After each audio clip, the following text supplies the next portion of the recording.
ये पॉजिटिव रूप से मेरी देखी सबसे डरावनी जापानी हॉरर फिल्म है। फिल्म में कोई खूनी या हिंसक सीन नहीं है, लेकिन इसका भयानक माहौल लोगों को सांस रोक देने वाला है। कहानी की शुरुआत में एक धूल भरे पुराने यूटिलिटी कक्ष में एम्प्लॉई चीजों को साफ कर रहे हैं। उन्हें 30 साल पुराना ऑडियंस द्वारा भेजा गया टेप मिला। दोनों इस बारे में बहुत चिंतित नहीं थे।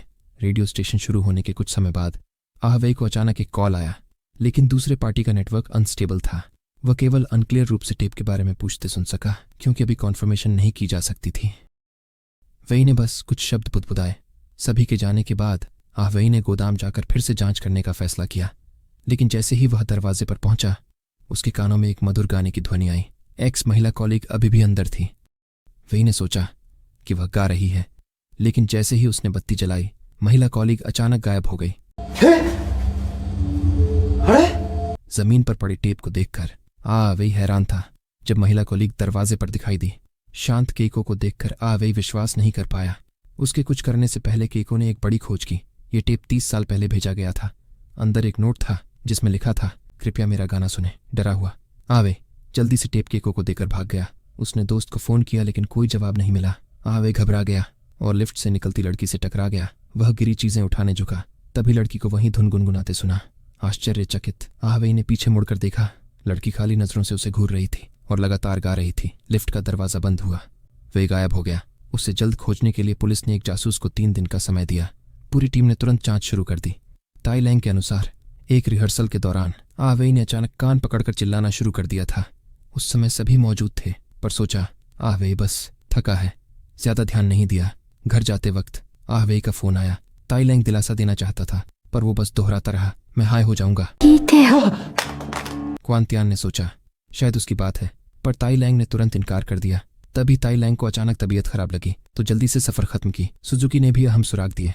उसने आहवई से सुना था रेडियो पर कोई औरत गा रही थी। समझ नहीं आया, पर वो धुन याद रह गई।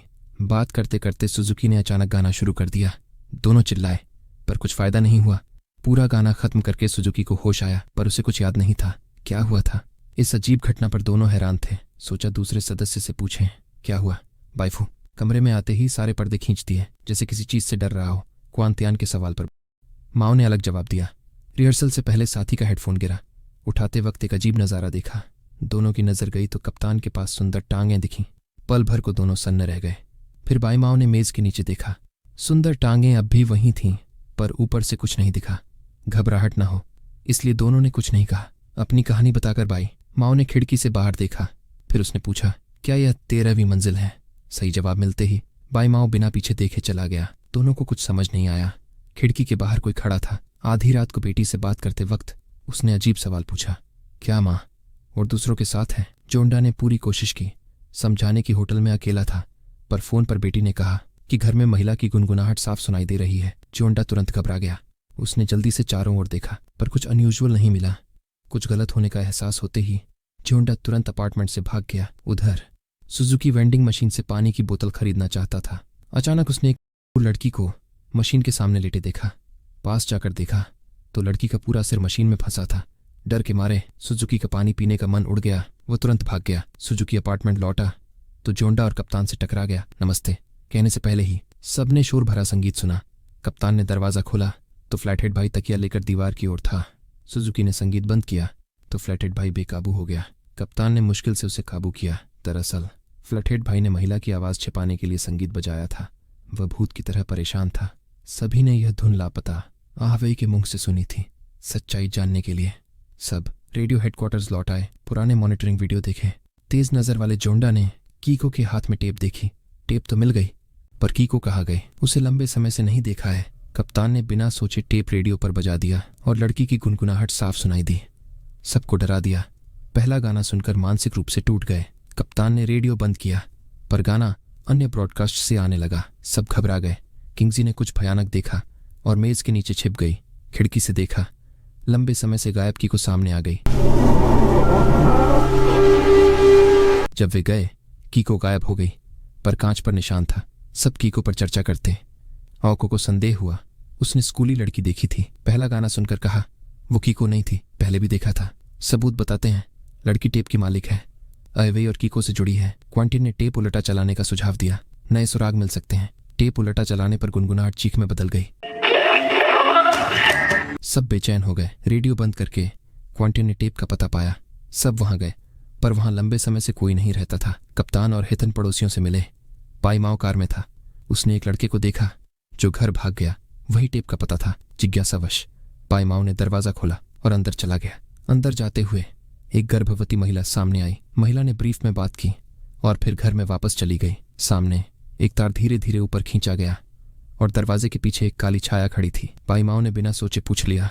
आवाज सुनकर महिला फिर से बाहर आई, लेकिन अजीब बात यह थी कि उसने वही बात दोहराई। यह एकदम सटीक रिप्लिका थी। बाईमाओ जैसे ही अंदर की छाया मुड़ी, महिला भी बाहर निकल आई। सौभाग्य से बाईमाओ तेजी से भागा, वरना वहीं फंस जाता। इसी बीच कई लोगों ने लड़की की हाई स्कूल टीचर से मुलाकात की। जल्द ही कप्तान ने टीचर की दी फोटो में लड़की को पहचाना। आओको ने कहा, यही लिसा थी जिसे उसने स्टूडियो में देखा था। लिसा की डायरी में लिखा था कि वह गायिका बनना चाहती थी, अपने गाने सबको सुनाना और लिसनर्स को अपनी दुनिया में लाना चाहती थी। पूछताछ पर टीचर ने सच बताया। लिसा अच्छी छात्रा थी, पर उसे आत्महत्या के विचार आते थे। स्कूल के अन्य छात्र उसे पसंद नहीं करते थे। उन्होंने उसकी किताबें वेंडिंग मशीन में छिपा दी, जिससे वह घायल हो गई। लेकिन जब टीचर ने किताबें उठाने में मदद की तो लिसा ने अजीब मुस्कान दी। बाद में टीचर ने कुछ छात्रों से लिसा को परेशान न करने को कहा, लेकिन तीनों ने इनकार किया और लिसा से डरे हुए लगे। टीचर को यकीन नहीं था कि कौन झूठ बोल रहा है। कुछ समय बाद एक छात्रा ने इमारत से कूदकर आत्महत्या कर ली। अफवाह थी कि उसने लिसा का गाना सुना था। लोगों की राय बदलने के लिए टीचर लिसा के घर गई, लेकिन अंदर जाते ही उसने देखा कि लिसा की मृत्यु हो चुकी थी। कई लोगों को घटना की जानकारी मिली। वे लिसा के घर आए, शॉर्ट में ट्रिब्यूट दी और सभी को इसे भूलकर सामान्य जीवन में लौटने का डिसीजन लिया। लेकिन उस रात कुछ अजीब हुआ। तारों नहाते समय अचानक एक भूत का हाथ उसकी पीठ पर आया और उसे तुरंत जमीन पर खींच लिया। जब सुजुकी आवाज सुनकर भागा, तारो गायब हो चुका था।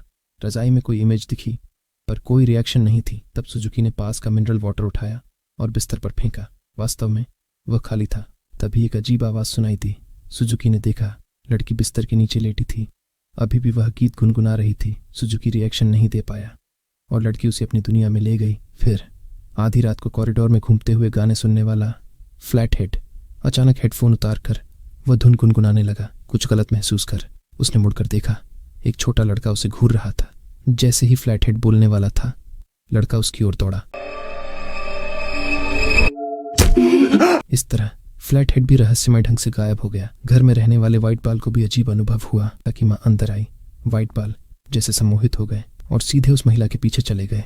केवल एक रात में लड़की ने 4 मेंबर को ले लिया। सारा जानती थी कि वे अब इंतजार नहीं कर सकते। तीनों रात को लिसा के घर गए, श्राप तोड़ने का उपाय खोजने। इस समय सीढ़ी के पास का मिरर उनका ध्यान खींच रहा था। उसमें लिसा की मृत्यु का सच दिखाई दे रहा था। अनोखा संगीत बनाने के लिए लिसा ने जानबूझकर पिता को बताया वह पूरी ताकत से रस्सी खींचे। लिसा के जिद पर पिता ने मां को मदद के लिए बुलाया, पर उन्हें नहीं पता था कि लिसा उन्हें मारकर अनोखा संगीत बनाना चाहती थी। लड़की की पीड़ा की आवाज सबके कानों में गूंजी। लड़की को दर्द में देखकर वे सीधे उसके कमरे में गए। कप्तानों की नजर में छोटा लड़का भी अंदर गया। लिसा के बेहोश होने पर दरवाजा धीरे से खुला। एक रेडियो वाली भूत निकली, वही धुन गुनगुनाती हुई। तभी परिवार लिसा के पुराने कमरे में पहुंचा। 30 साल बाद की भूत लिसा उनकी ओर बढ़ रही थी। डरे हुए कप्तान ने लिसा को सीढ़ियों से नीचे ले जाया। अपनी बचाव देख पुरानी लिसा मुस्कुराई और नई लिसा उनके सामने से गायब हो गई। दरवाजा खुलने पर सिर्फ बेटा था वहां। रेडियो बंद होते ही सब वापस लौट आए। कुछ नहीं हुआ था, पर असली डर अभी शुरू हुआ था। मंच पर अचानक वही धुन बजने लगी। शायद लिसा अपनी इच्छा पूरी करना या कत्लेआम करना चाहती थी। यह अंत है। मैं अनखुश हूं। अगली बार मिलेंगे।